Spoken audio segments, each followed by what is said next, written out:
This is part 4, the typical way to meet the ancillary requirement for a Texas non-compete. In part 3, I explained that the Texas non-compete statute requires a non-compete to be ancillary to an otherwise enforceable agreement. For at-will employees, the typical way that Texas employers try to meet that requirement is to have a non-compete tied to a confidentiality agreement. In that typical situation, the first thing I look for is whether the agreement has an express or implied promise to provide confidential information. The express promise part is pretty simple. You look at the agreement and see if it expressly states that employer will provide confidential information to employee.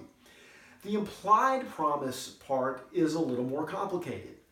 In the Mann-Frankfurt case, the Texas Supreme Court said there is an implied promise when the surrounding circumstances indicate that the employee's job necessarily involved receiving confidential information.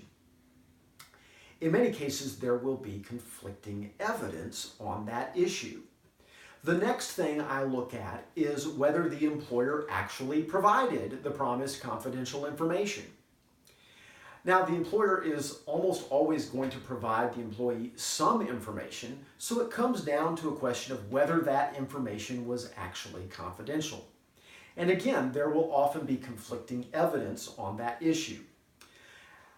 A related way to meet the ancillary requirement is to have an agreement to provide the employee specialized training.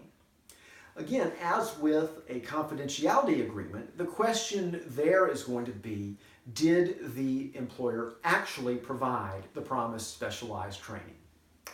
Those are not the only ways to meet the ancillary requirement, and I'll talk about other ways to meet it in part 5.